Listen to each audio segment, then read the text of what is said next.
ampliándolo a todo el occidente de México, y lo vamos a llamar el occidente de México por dentro y por fuera. Es la historia de todas sus divisiones políticas, eclesiásticas. En eso estamos empezando a trabajar.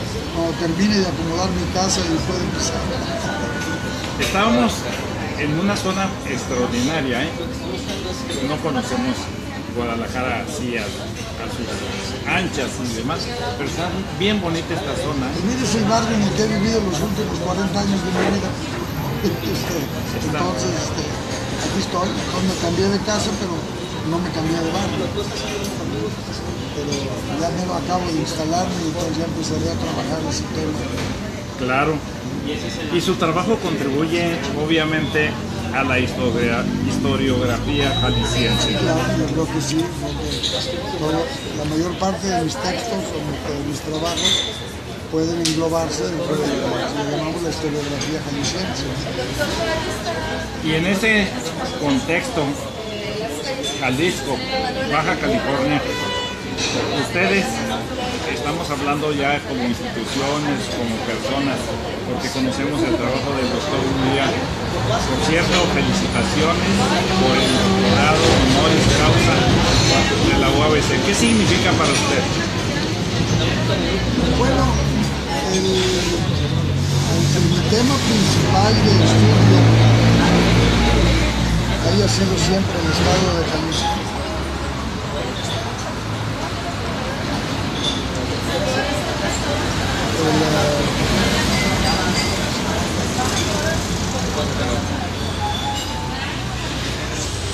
La manera de ver la historia que tenemos, a diferencia de lo que a veces le llaman algunos historia parroquial, o sea, es entender lo que es el pasado de esta región del occidente de México en relación al resto del país. Y yo creo que las relaciones de Jalisco con el Océano Pacífico y con lo que podríamos llamar la costa norte del Pacífico han sido muy importantes y yo diría que en muchas épocas determinantes para la historia nuestra. De manera que yo no creo que podamos pensar en una historia de Jalisco sin tener presente el noroeste, en especial el norte de la península de Baja California y el sur de la Alta California.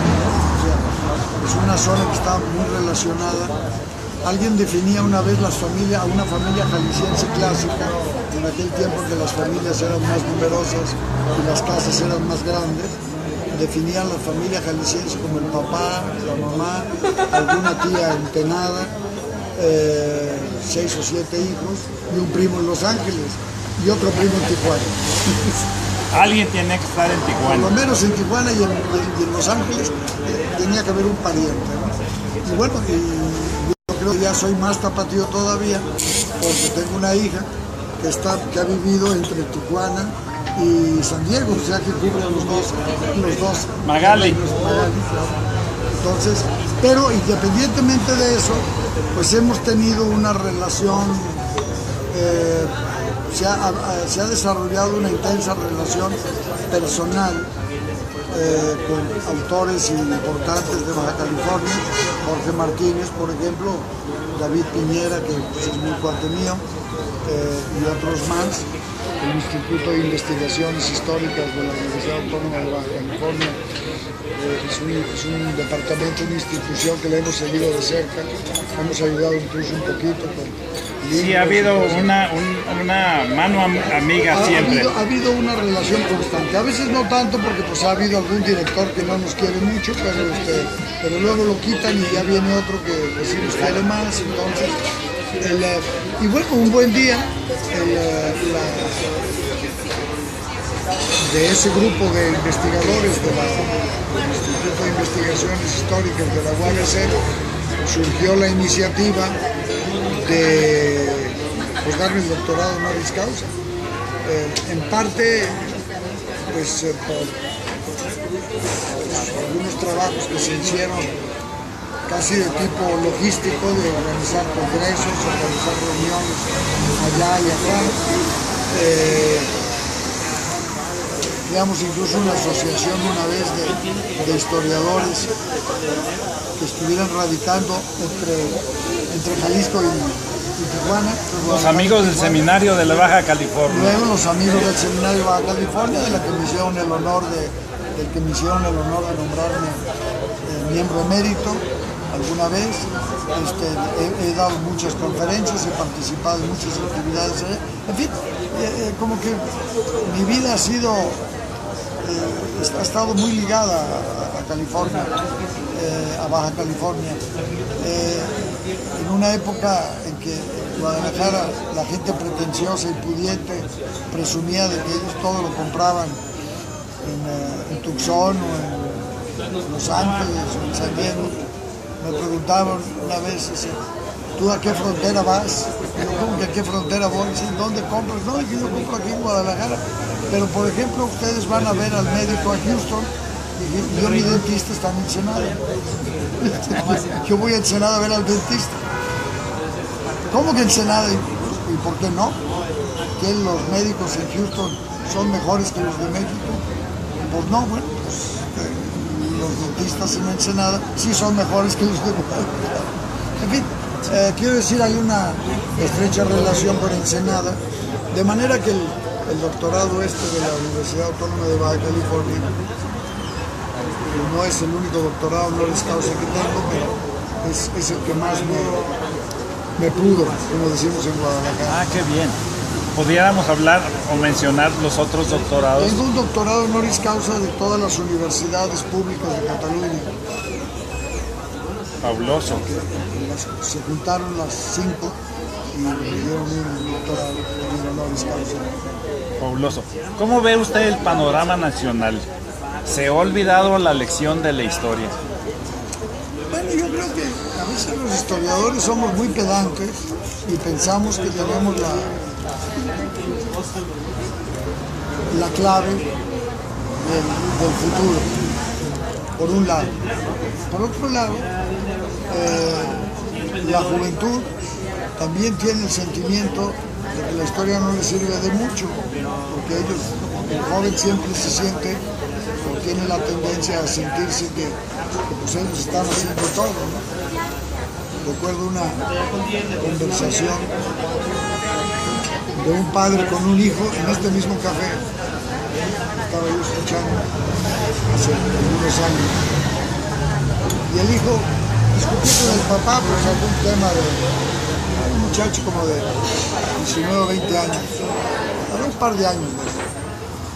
Y le decía, papá, yo no sé, tú no puedes entender cómo es nuestra vida. Del mismo modo que yo no puedo entender cómo era la suya. ¿Qué hacían, por ejemplo, sin celulares, sin computadoras y todas estas cosas, todas las cosas?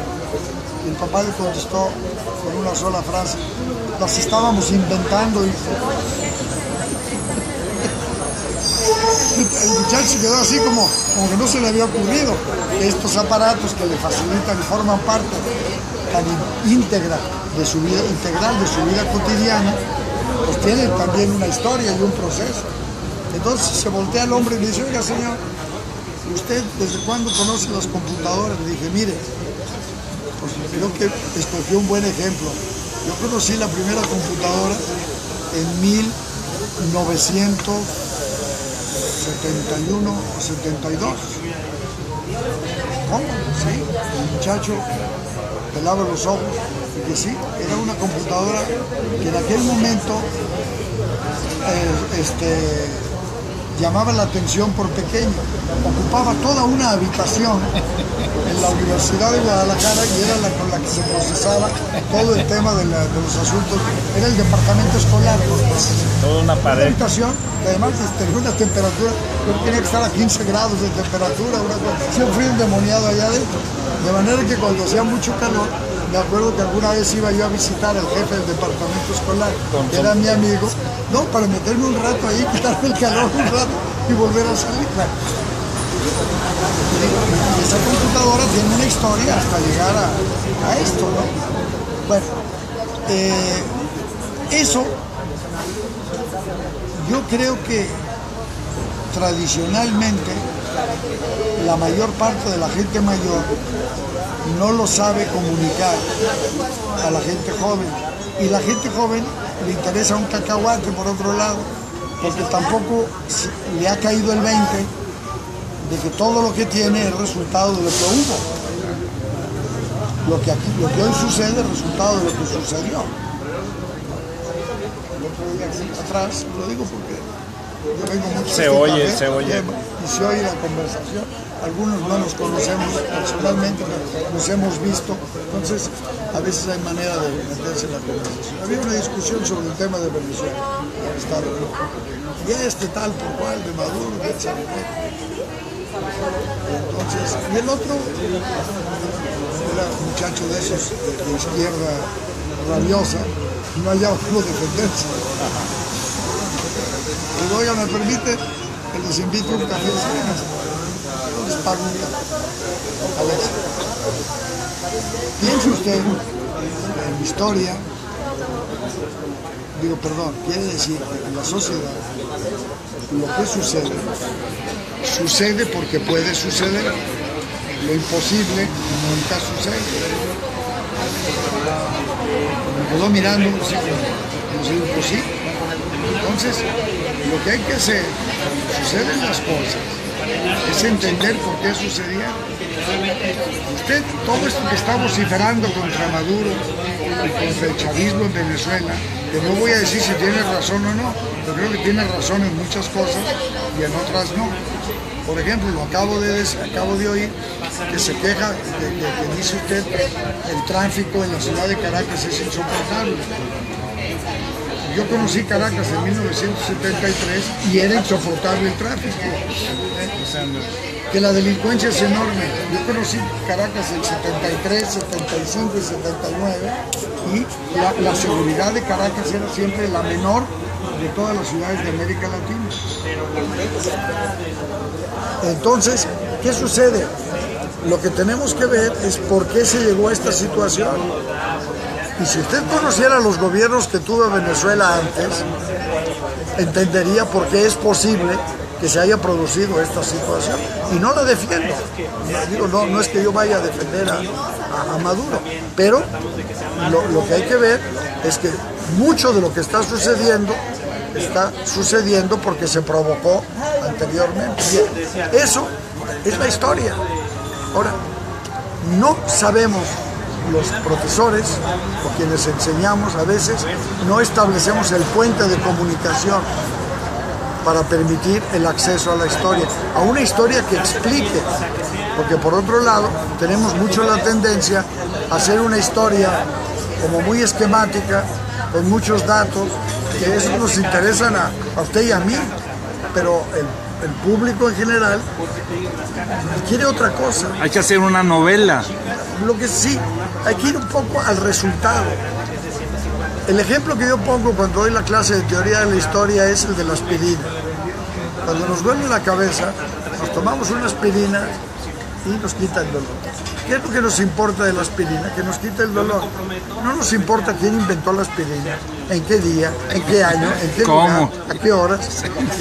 No nos importa ni siquiera saber que la aspirina es ácido acetilsalicílico, ni de dónde nació el ácido, cómo se inventó el ácido acetilsalicílico. No, lo que queremos es que nos quite el dolor de cabeza. Bien, entonces cuando enseñamos historia, lo que necesitamos es dar explicaciones que interesen al que nos oye.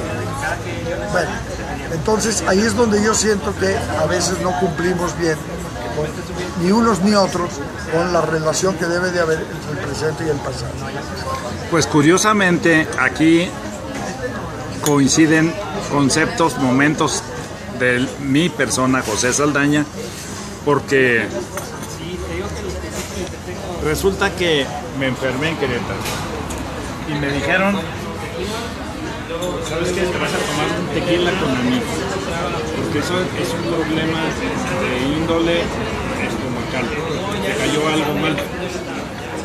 Y entonces cuando yo iba a venir y que estoy aquí frente al doctor Nuria, que tiene un trabajo sobre el tequila, le pedí que me diera oportunidad de escoger un tequila y aquí está. Entonces yo le pregunto, ¿cómo me voy a tomar el tequila? ¿Se lo toma uno poquito a poquito? Te voy a contestar, en primer lugar, lo mismo que le contesto a los meseros cuando me dicen, ¿cómo se toma usted el tequila? Claro, ellos preguntan por otras cosas, pero mi respuesta es yo con la boca. Bien, primera regla. No, lo que quiero decir es que para mí el tequila debe tomarse como lo tiene usted en la mano, solo. Solo. ¿Lo tengo solo? ¿Lo tengo solo? Salud. Claro. Sí. Podrá usted acompañarlo con sangrita, con un poco de limón, pero aparte. El tequila debe tomarse solo. Ahora, si el tequila es muy malo, entonces sí mézclelo con Coca-Cola, lo que le dé la gana. Pero cuando el tequila es bueno, como este que usted tiene en la mano, se debe de beber solo. Despacio, sorbos pequeños, pasándolo por la lengua y por el paladar.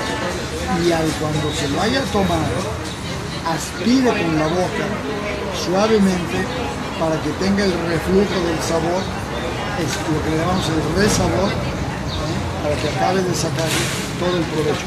Pero antes, si me permite, vea si el tequila es bueno, como en este caso, note usted que hay una lágrima, le llamamos, que es como si tuviera grasita o aceitito. No sé si lo percibe usted. Sí, yo desde aquí no. lo veo perfecto, en su lado. Sí, Como que hay, claro. Como que hay unos Ahí están las lagrimitas. A las lagrimitas, pero eso quiere decir que este tequila es bueno. Es tequila 100% agave. Eso es algo que hay que cuidar siempre. Porque en la norma del tequila autoriza un 49% de otros azúcares, y eso pues son tequilas de pronóstico reservado. Salud, doctor. A su salud. Doctor, salud es una palabra fabulosa de orden. Con permiso, Anita, Salud. Yo lo acompaño desgraciadamente con el café, porque a mí, yo bebo tequila desde que empecé a beber alcohol, pues, a la edad normal, pero he sido casi siempre tequilero, pero siempre un poco antes de comer. Y ahorita para mí es muy temprano. ¿A qué horas acostumbra a comer? A las 3 de la tarde. El charro es un símbolo nacional. Sí. Y dicen que nació en Jalisco, pero Puebla dice lo mismo, Tlaxcala también. Están absolutamente equivocados. Y Pachuca también lo dice. Hay un letrero a la entrada de Pachuca que dice cuna de la charrería. No, mira, ahí hay un problema de lucha de clases. En el fondo, podríamos decir que hay dos tipos de charros. En un momento dado de la historia de este país, con un espíritu, con un cierto deseo de congraciarse y hacerse pasar por mexicano o mostrarse como más mexicano, los hombres ricos del campo encontraron en el traje de charro el atuendo, un atuendo original mexicano, que lo es un atuendo original. Claro, todo lo original que puede ser un atuendo, porque finalmente usted usa pantalones y los pantalones son pantalones, no pueden ser, tienen que tener para meter una pata y para meter la otra, ¿verdad? Bien, pero el conjunto del traje de charro es mexicano, producto de este país, pero es producto de una práctica social, de una práctica cotidiana que se da en una región de México.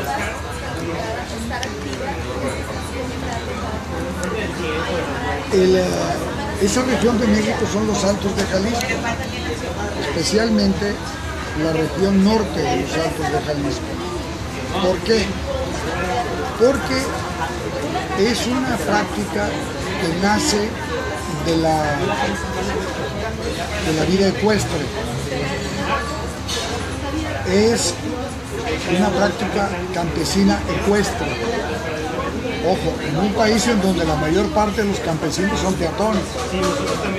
Pero en los Altos, que es una sociedad criolla, con poca presencia indígena, con muy pocas haciendas, porque los altos son tierras que no dan para mucha agricultura. Entonces, en los altos y con casi nula mano de obra indígena, lo que se desarrolla en los altos es una pequeña propiedad a la que conocemos con el nombre de rancho. Claro, rancho quiere decir muchas cosas. Para nosotros, en los altos de Jalisco, el rancho es una pequeña propiedad agrícola, ganadera, horticultura, donde hay horticultura, donde hay un poco de sembradío, donde hay un poco de artesanía, donde hay un poco de todo. ¿Por qué? Porque el ranchero le tiene que hacer a todo. Como decía un fraile del siglo XVII, cuando ya los altos de Jalisco tenían esa peculiaridad, pequeña propiedad y gente un poco, es decir, gente milusos, pues, decía, son capaces hasta de enmarañar cualquier pleito legal, hasta para eso son buenos los alteños, es decir, pero es una tierra que no da lo suficiente, entonces hay que salir a buscar el complemento. ¿Dónde encuentran el complemento? En una gran región de los Altos. Encuentran el complemento en la minería de Zacatecas y de Durango. Abastecer de carne a Zacatecas, a las minas de Zacatecas y Durango, que son terrenos mineros, esos terrenos mineros en los cuales el ganado no puede vivir todo el año, porque falta agua. ¿Cuál es la región que tiene agua? La primera región que tiene agua al bajar hacia el sur, de Zacatecas, vamos en coche en Zacatecas, bajamos al sur, ¿y dónde empieza a haber agua? La geografía nos lo dice, aguas calientes, lagos de Moreno, o Santa María de los Lagos, como se llamaba antes. Entonces, ahí se produce leche. Ahora dicen que el subsuelo no es propio, que es un lugar inhóspito para la leche. Será el sereno. Hoy día, todavía hoy, día de hoy, 1 de julio, las regiones de los Altos de Jalisco, es la cuenca ganadera, la cuenca lechera más importante de este país. Bueno, quedemos sorprendidos quedamos cuando pasamos por ahí y no sé si coincide ese mes, vimos un lugar que se llamaba 19 Hermanos y es una empresa lechera. Curiosamente en Tijuana hay la Jersey, que es otro negocio que fue extraordinario, que fue el que hizo la Sociedad de Historia de Tijuana, gracias a don Ernesto Jiménez, por ejemplo, que era el propietario de esa industria Jersey, y quedamos sorprendidos por el detalle de los 19 hermanos y de esto que acabo de mencionar de la industria lechera. La industria lechera todavía hoy, la industria de la cuenca de los Altos, del norte de los Altos, es la más importante de este país. Bien, ¿qué quiero decir? ¿A dónde voy? No he perdido de vista el tema de la charrería, no creo. Lo que falta para completar el Chile, los salteños lo encuentran llevando ganado periódicamente a los centros mineros. ¿Por qué? Porque el ganado en los centros mineros es indispensable por 3 razones. Primero, para la alimentación, que sería en el fondo lo de menos, porque realmente podrían encontrar otras formas. Segundo, el cuero, en el cual se hacen todos los correajes, que son la correa de transmisión de energía de las minas. O sea, el cuero es fundamental. Las correas son fundamentales para la mina. Y tercero, el cebo, también del ganado, de la porción del ganado, con el cual las correas viven mucho más. Entonces hay que abastecer 2 veces al año, hay que hacer el gran viaje arreando ganado hasta el norte. Bien. Como no hay grandes propietarios, lo que hacen los rancheros es que se juntan para reunir un hato grande y llevárselo para el norte. Previamente a juntarse, previamente al viaje, entonces se ayudan unos a otros, como no tienen mano de obra suficiente, se ayudan unos a otros a preparar a los animales para el viaje. A eso le llaman, déjenme para no perder el hilo, a eso le llaman, le llamaban, en algún momento ahora le llaman charreado,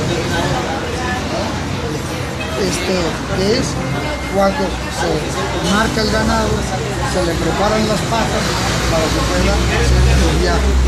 Y eso se hace en cada rancho, se juntan los rancheros y a eso le da cierta cohesión a la comunidad de los Altos, uno. Y dos, ya todos juntos salen a llevar el ganado a los centros mineros y es mucho los animales que llevan.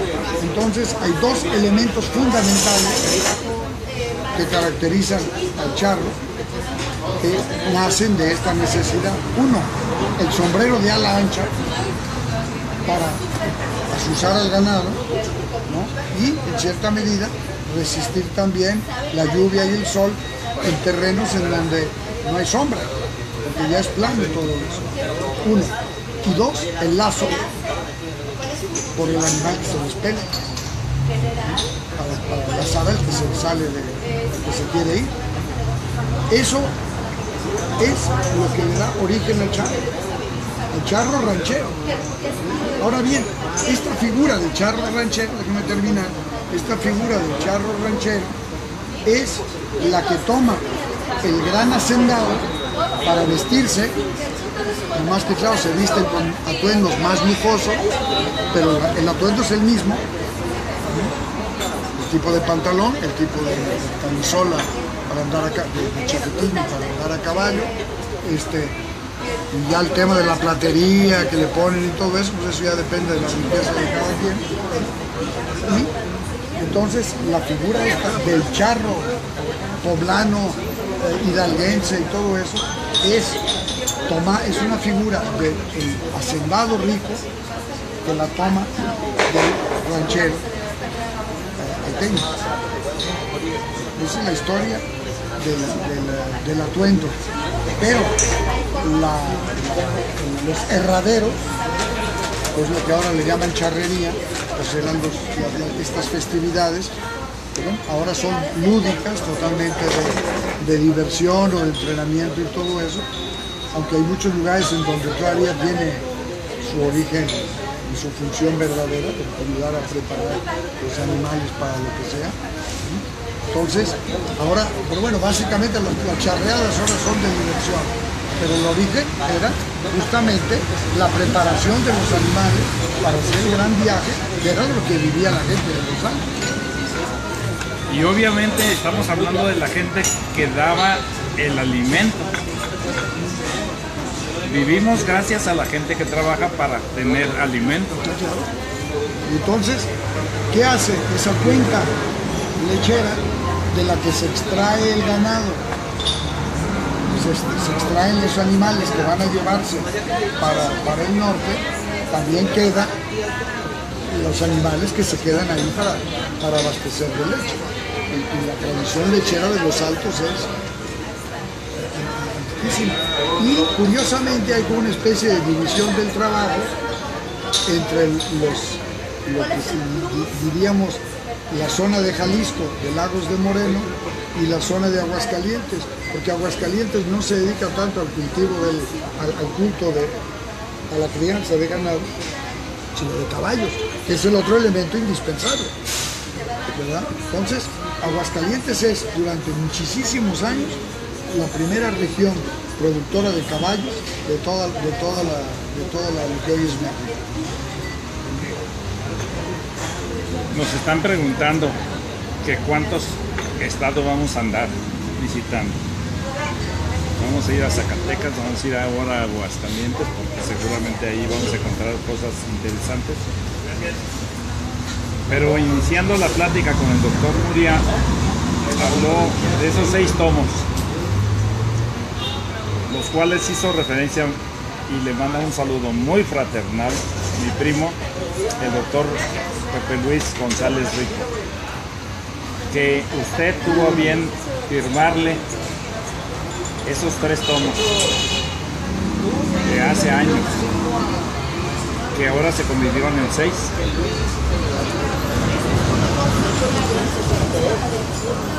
Platícanos, por favor, de ese trabajo. Bueno, hace 30 años hicimos un libro en 4 tomos que se llamó Historia de Jalisco y lo hicimos lo mejor que pudimos.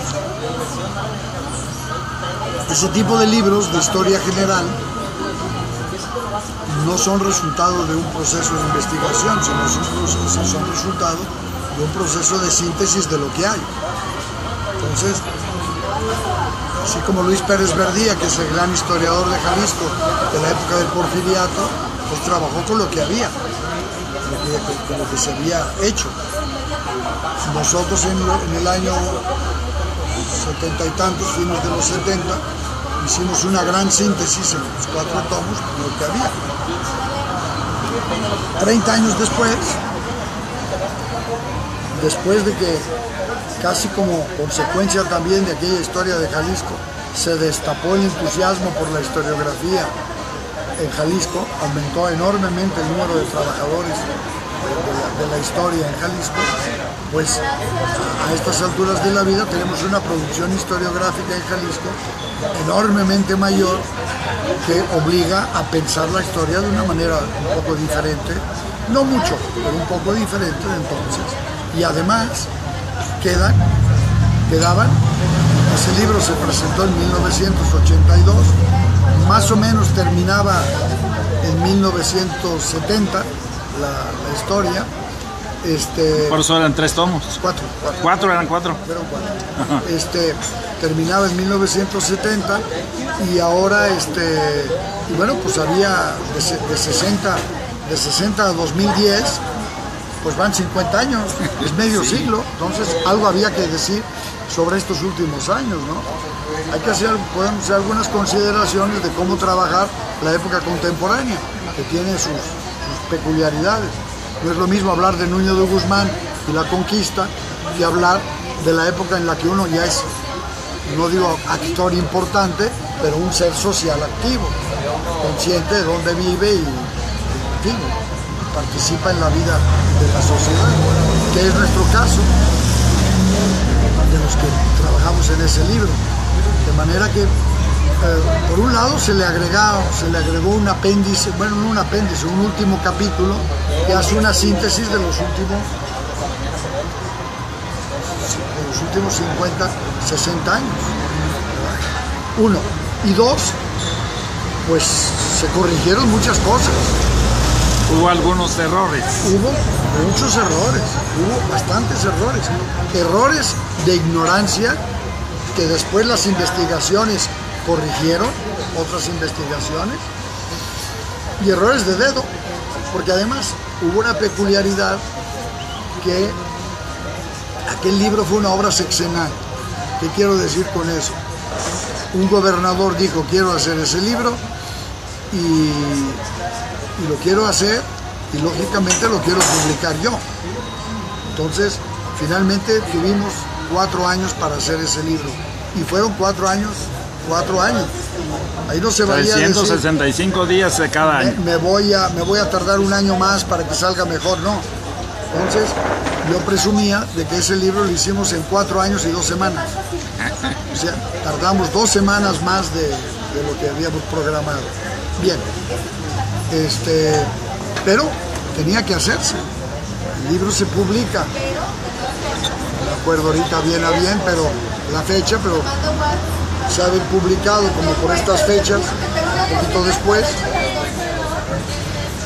Y el gobernador de Jalisco, de entonces, decidió incluso, para no dejárselo a su sucesor, que luego lo guardan, lo esconden y lo tiran a la basura, Sí. lo puso a la venta en una compañía de estas de supermercados a un precio baratísimo, un tomo cada semana. Sí. Y el tomo primero, que es el que tardó más en agotarse, se agotó en 4 días. Y el tomo último, que fue el que tardó menos en agotarse, se agotó en 4 horas. Entonces, en ese sentido fue un éxito, pero también fue un desastre, porque mucha gente se quedó con la obra incompleta. Claro. No alcanzó a comprar. Este otro libro, Historia General de Jalisco, así como aquella historia de los años finales de los 70, el día que se firmó el convenio con el INAH para hacer el libro, se hizo una fiesta, una ceremonia oficial y todo eso. O sea, casi se puso la primera piedra de la obra. Tuvo el inconveniente de que luego los que no estaban en el proyecto entorpecieron cuanto pudieron el trabajo. A veces íbamos al archivo, a la biblioteca, sacábamos un libro, lo dejábamos ahí para el día siguiente continuar y desaparecía, no lo escondían. Voy a hacer un paréntesis para decirle, doctor Muriá, que le mandan saludos desde Tijuana, Baja California, Armando Abaquián, Fernando Escobedo, es historiador. Sí, hombre. Le manda saludos Alma Ortiz, que es historiadora también. Claro. Le mandan saludos Juan Benjamín Rico. Está también Rafael Amaral, Sergio Gutiérrez, Emanuel Robles. Todos son gentes muy apreciadas. Le mandan saludos, que están muy entusiasmados con lo que usted está Un comentando. saludo desde Guadalajara. Ojalá pueda ir pronto para allá. Ya me están dando ganas, ya hace mucho que no voy. ¿Cuánto hace que no va? Como 8 meses. Ah, sí, pues Son muchos, para mí es mucho. sí, Para mí es mucho, sí, para mí es mucho. Ajá. Yo soy un poco como el Priporro, chulas fronteras del norte, como las extraño. Ahora, hay de fronteras a fronteras, a mí me gusta esta frontera, la de este lado. Bien, bueno, decía que entonces el libro aquel, que se hizo con cierta prisa, pues sí, al final hubo algunos errores producto de la prisa. Entonces decidimos ahora empezar el libro sin decirle nada a nadie. Estuvimos trabajando como 10 años. Sí, cuesta mucho dinero esa inversión. Que los recursos no son fáciles de obtener. No son tan fáciles, pero bueno, se fue consiguiendo. ¿Y eso a través del colegio de Jalisco? En parte nos apoyó el colegio, sí. En parte nos apoyó el colegio. Vamos a decir que la investigación es una obra del colegio. Y lo hicimos sin prisa. Dijimos, ¿cuándo se va a terminar? Pues como decían los rancheros, cuando se termine. Esto se termina cuando se acaba. Bueno, ya lo acabamos, fuimos a hablar con el gobernador, fuimos a hablar con un editor de la Ciudad de México y se publicó el libro y se está vendiendo. No es un libro que se vaya a vender así como pan caliente, pero me dice el editor que sí está vendiendo, incluso acaban de hacer un pedido como de 100 ejemplares en Mérida. Sí, se está vendiendo. Doctor, la gastronomía, y estamos hablando en este caso, por ejemplo, de Tijuana, la ensalada Sisa, los italianos. ¿Tiene usted referencia de tanto de los italianos como ese vínculo con la ensalada Sisa, que es lo único que queda de Tijuana y permanece desde su raíz? No tengo la más pequeña idea. Yo creo que fue la ensalada se debe no tanto a una presencia italiana directa, sino al hotel, al restaurante, ¿no? Al hotel y el consecuente restaurante, o restaurante como dicen que se debe decir ahora. Pero ¿por qué le llamaban César o César al hotel? No tengo idea de por qué. Ahora, déjeme decirle, bueno, no es exactamente de Tijuana, pero lo que sí tenemos claro es que hay otra expresión gastronómica de enorme importancia que emergió de Tijuana, de Ensenada en este caso, que es el tequila margarita. La margarita, sí. Y la margarita está clarísimo, podrán decir misa, pero el tequila margarita es el cantinero del Cusón, cuando por esa brecha transpeninsular tragaba uno más tierra que aire. Cuando llegaba doña Margarita Hamilton, que era una mujer de armas tomar, a abastecer para su rancho en pick-ups que no tenían aire acondicionado como ahora, ha de haber llegado con tierra hasta el esófago, ¿verdad? Entonces llegaba a la cantina y entonces el cantinero decidió prepararle una bebida que le quitara la sed, le limpiara bien, fabricó el tequila, ese cóctel al que le puso Margarita en honor a Margarita Hamilton. Y quien diga lo contrario está equivocado. Pues ya estamos viendo cómo una cosa con otra nos lleva a su pasado y eso es los valores presentes. Claro, además el tequila Margarita es casi el modo de beber tequila más frecuente en el mundo. En el mundo. En Japón está el Por famoso si no lo Margarita, sabían. claro. Por si no lo Y sabían. eso es un producto de Tijuana, de la misma manera, de Ensenada, de la misma manera que La ensalada César César es producto de Tijuana. Le mandamos un saludo muy especial a Armando Babaquian, que es precisamente el propietario del Hotel César. Pues un saludo afectuoso. Lo amenazo que lo primero que voy a hacer cuando vaya a Tijuana es ir a comer ahí. Bueno, le voy a hacer ya desde hoy también la invitación, porque Fernando Escobedo y Armando están trabajando juntos en la historia de Tijuana. Ay, qué bonito. Están trabajando Felicidades. ellos dos y van a hacer un centro de índole histórico a un lado de lo que es el Motel César. Muy bien. Yo creo que en el centro de México, en el macizo, como dicen los californianos, aunque esta es una expresión más de La Paz que del norte,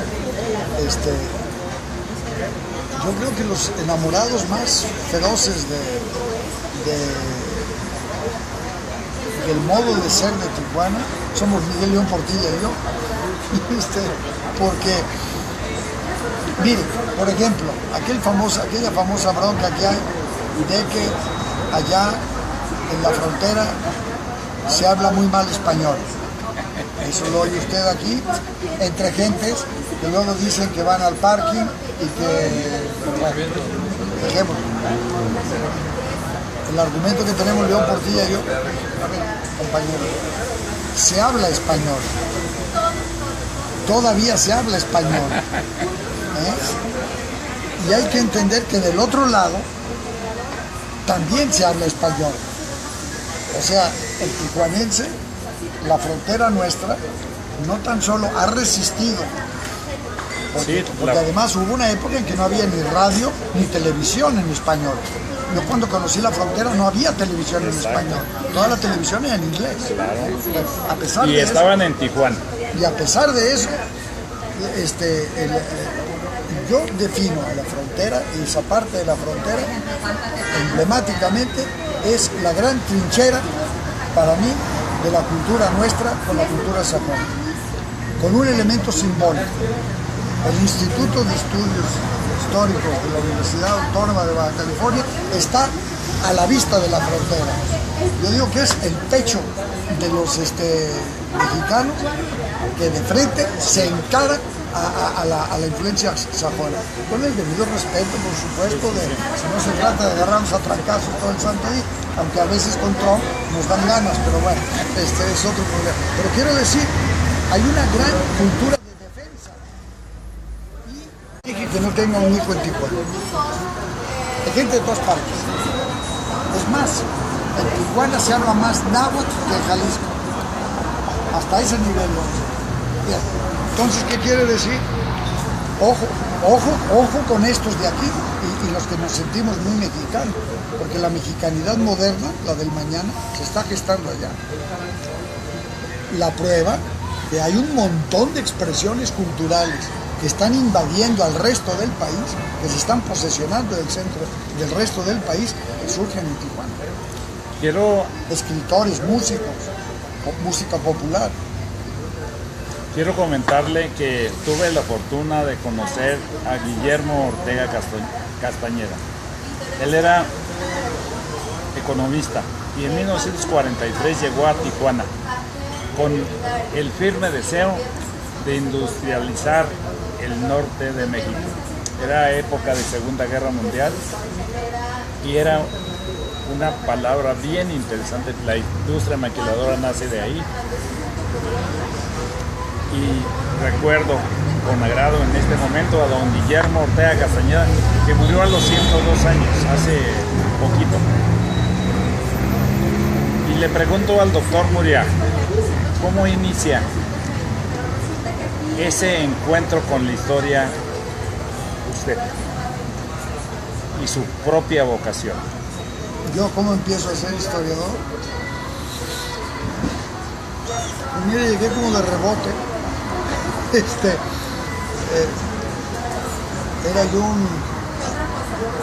fui joven también, y un joven muy desorientado, muy lector, eso sí, y muy desordenado también, veía cosas más raras de este mundo, y supuse que por ser lector, y como que ya tenía ciertos gustos para escribir, lo que tenía que hacer era estudiar literatura.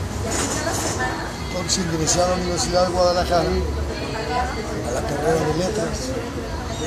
Había 3 carreras ahí, letras, filosofía e historia. Entré a la carrera de letras y a los 3 o 4 meses de plano me salí, porque me aburría enormemente con las clases de latín, y las clases de español superior y otras cosas así rarísimas. Yo lo que quería era leer libros bonitos, clase de historia de la literatura española, nos tenían leyendo libros medievales. Entonces me salí, me fui a estudiar la carrera de contador privado, no público, contador privado. La hice en 4 meses o 3. Vivía yo de un pequeño negocio que había puesto y algo me sirvió, supongo, no sé. Y luego volví, y entonces por eliminación, y eso de filosofía, yo siempre pensé un poco que los estudios de filosofía los definíamos como aquello con lo cual y sin lo cual el mundo sigue tal cual, ¿no? O aquello de decir con palabras que nadie entiende lo que todo el mundo ya sabe. Seamos de broma, ¿no? Sí, claro. Yo creo que el trabajo de la filosofía es muy importante, pero no veo la carrera de filosofía como licenciatura, pues. Yo creo que es un escaño superior. Pero bueno, ahí está. Entonces, la verdad que le saqué la vuelta a Martin Heidegger y los autores aquellos que estaban de super moda entonces. Y me metí a historia y dije, bueno, por lo menos eso me va a meter a conocer el mundo. Quizás si hubiera habido la carrera de geografía lo hubiera preferido, porque como que me gustaba más, como siempre he sido pata de perro.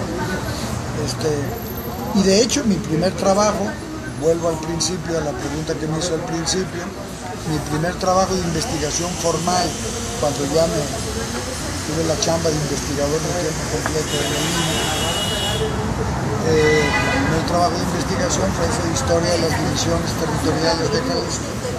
¿Por qué? Porque pues, se trataba de la materia prima, era un territorio que yo ya conocía. El territorio lo había recorrido prácticamente, yo conocía prácticamente todo el estado de Jalisco cuando entré ya a trabajar como investigador.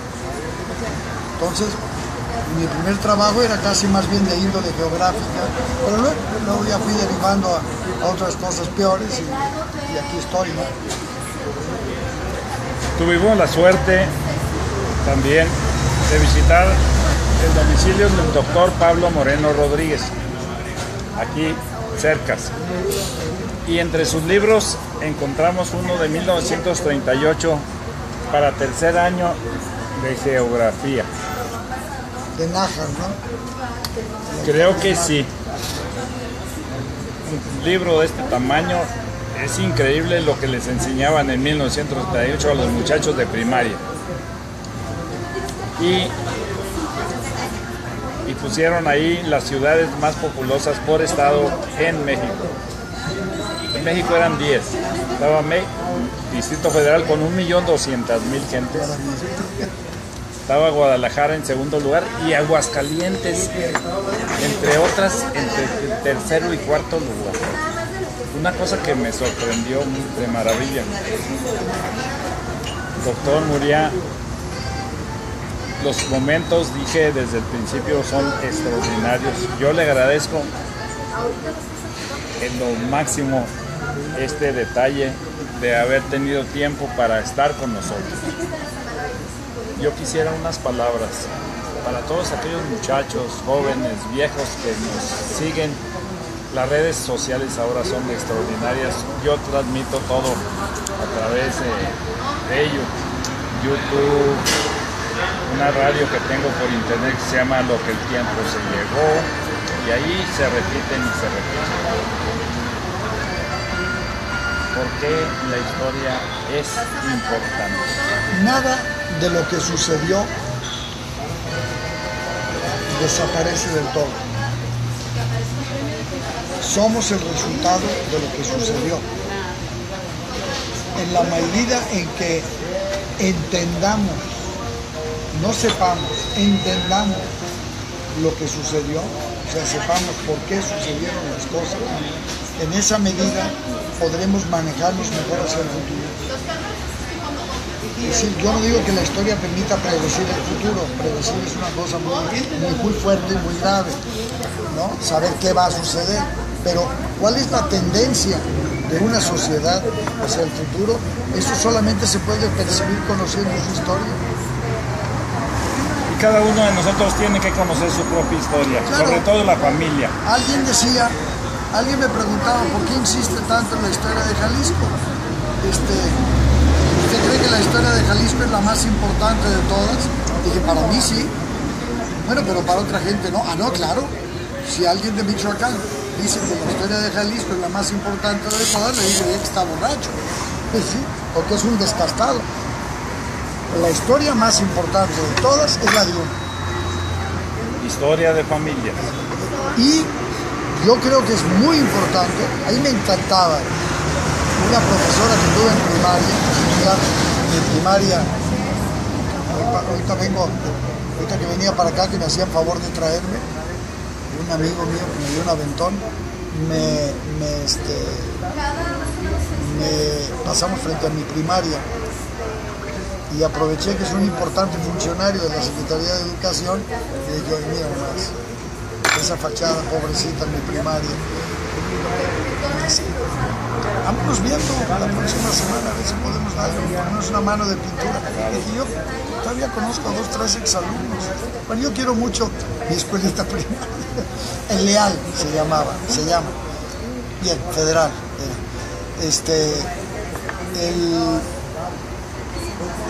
Yo recuerdo que en segundo de primaria, en cuarto ya salí de ahí, fuimos a dar a México. En segundo de primaria nos pedían un trabajo hablando de nuestra familia,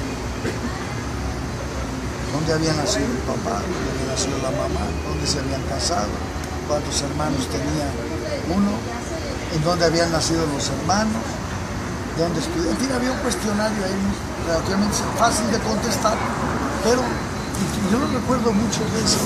¿Qué les importa? ¿A quién le interesa? Claro, evidentemente con los años aprendí, a nadie le interesaba, a mí me interesaba. Y la segunda parte, en tercer año de primaria, la misma maestra, porque era la misma que nos dio, la misma maestra nos hacía explicarle cómo era la calle, el barrio donde vivíamos. ¿Por qué se llamaba la escuela así? ¿Por qué se llamaba la calle Claro, así? yo vivía en el barrio de Santa Tere, que es uno de los barrios, como dicen, populosos y populares. Todavía el mercado de Santa Tere, a veces la nostalgia me lleva a comer al mercado. Hay una señora que me quiere mucho todavía y como muy bien. Pero vuelvo a lo mismo, ¿a quién le importaba las respuestas a esas preguntas? Pues a mí y a mis compañeritos de calle. Todo eso se lo llevó el huracán de 1960 cuando vino un texto único gratuito. Consta, siempre tengo que aclarar, estoy de acuerdo con el texto único gratuito, sobre todo con lo de gratuito. Lo de único es lo que cuestiono, porque yo creo que debería de haber habido un libro para cada estado, por lo menos para cada estado de la República. Por regiones. Y abrir la posibilidad de que empezaran con sus familias, con sus barrios, con su municipio o su pueblo. Y eso lo hemos perdido. Lo tratamos de recuperar cuando regresé yo en última instancia en la Ciudad de México, en 1989, gobernador amigo y todas estas cosas, tuve cierta injerencia. Reinstalamos la historia de Jalisco en primaria, secundaria y preparatoria, pero la quise llevar hasta los primeros años de primaria. Se defendieron un poco los maestros, algunos sí jalaron, pero eso fue empezamos como cierto éxito, como en el 92 empezamos a empezar bien, pero en el 95, llegó el Partido de Acción Nacional y sustituyeron la clase de Historia de Jalisco por la de Valores Morales. Y se perdió civismo también, se perdieron infinidad de situaciones. Era casi una clase de religión la que metieron. Sí, urge rescatar todo ese tipo de actividades. Ahora ya me agarró muy cansado el gobierno del PRI que está ahora, aunque sí logramos volver a meter en secundaria la historia de Jalisco. Me la quitaron de tercero de secundaria, la pusieron en primero de secundaria. Historia y geografía. Y ahí está metida. Bueno, ¿y qué sucede? Que los alumnos llegan ahí como perdidos y luego dicen, ¿y eso para qué sirve? Pero bueno, la tienen que estudiar y... Habló del mercado. La figura del doctor Muriá es una figura atlética, es muy alto. Sus deportes, ¿qué jugó de joven? De joven jugué béisbol. Fui atleta frustrado, que supuestamente corría mucho, pero no tanto. ¿Qué posición jugaba en béisbol? Primera base. Primera base. ¿Era bastante... zurdo entonces también? No, era derecho. ¿Y cachaba con la derecha? Cachaba con la izquierda. Sí, con la izquierda, sí. Ajá. Tiraba con la derecha. Y luego, cuando regresé a Jalisco, eso fue en Ciudad de México, cuando regresé a Jalisco, el tema del béisbol aquí era realmente caótico. Traté de jugar, entonces pues, lo fácil era jugar fútbol y me pasé al fútbol. Y ahí sí, en el fútbol tenía otras cualidades que no sabía, porque resulta que con las patas yo puedo meter las dos patas por igual. Fíjate, soy ambidiestro. No lo sabía. ¿Y qué posición jugó? Jugaba siempre por los lados, el extremo derecho o el extremo izquierdo. Y en el mercado, igual que mi esposa, igual que yo, vamos y comemos.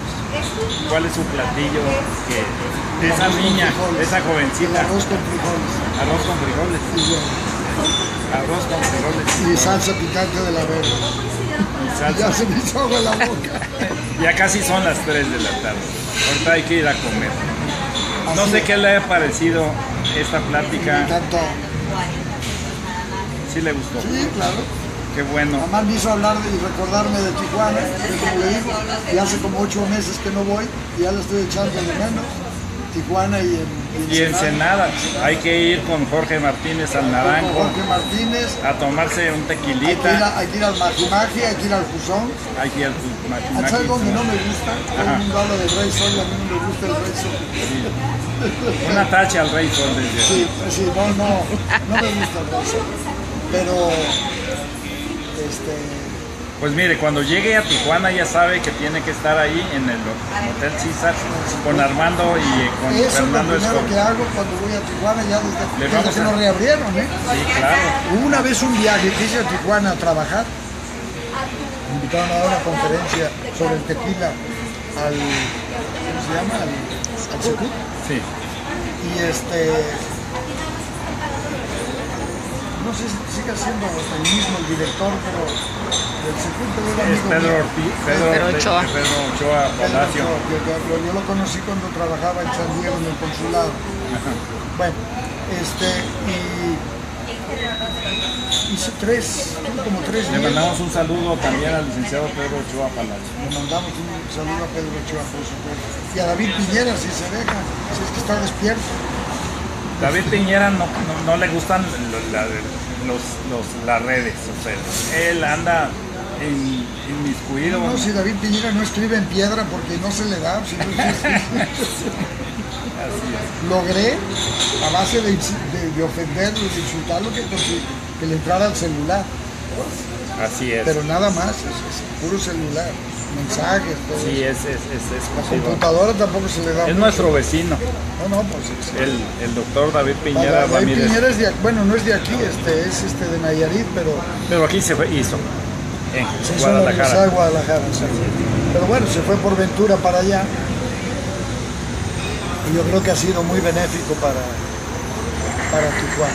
Es el 007 empleado de casi 40 y tantos mil ahorita, en este momento, de la UABC. Sí, y además con licencia para matar. No, lo quiero mucho a David. Todo lo que diga en contra de él es de cariño. No, mencionó a propósito a Miguel León Portilla. No se puede tener fuera de un agradecimiento especial para la historia en la Baja California, en Tijuana, sin esa dualidad. León Portilla, David Piñera Ramírez. Yo creo que a eso iba hace rato cuando hablé de que para mí Tijuana era la gran trinchera de defensa de la mexicanidad y León Portilla creo que me empezó a contagiar de esa idea. León Portilla admira mucho a Tijuana por lo mismo. Y su mística palabra en torno a la historia, cautiva, y te arropa y te jala. Bueno, no es de gratis que la biblioteca del Instituto de Investigaciones Históricas lleve su nombre, ¿verdad? Y muchos libros son míos, eran míos, yo se los regalé a don Miguel. No, a la Baja California. A esa biblioteca le hemos mandado muchos libros, y Miguel también, Miguel muchos más. Ajá. Miguel mandó un montón de libros para esa biblioteca. Que duele un poco que no está muy bien organizada, pero bueno. El día de mañana va a estar mejor, porque ahora las redes ya tienen tarea y encomienda, señores. Hay que organizar un poquito. Mejorar esa biblioteca. Mejorar esa biblioteca.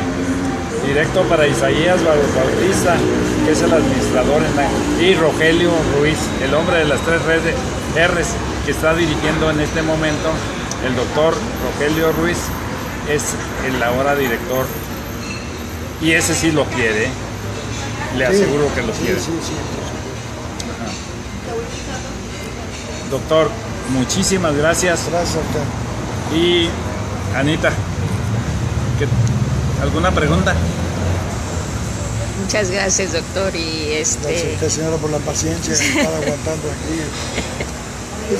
No, es que es Guadalajara para mí es... No.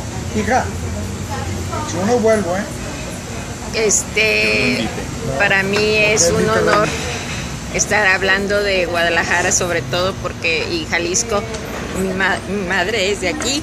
Bueno, fue de aquí. Y ¿De aquí muchas Guadalajara? gracias, sí. ¿El mismo Guadalajara? De Guadalajara. Ajá. Y le tengo un especial cariño. Gracias, doctor. Es que hay mucha gente Sale, échale. Mele de Ojeda también le manda saludos. Un saludo, mucho cariño. Con esto terminamos. Muchísimas gracias por estar aquí presentes, todos ustedes que están dándonos likes y demás. Javier Curiel, José Galvez, José Valenzuela Montañez, Mélida Ojeda López. Un saludo también a tu hermanita.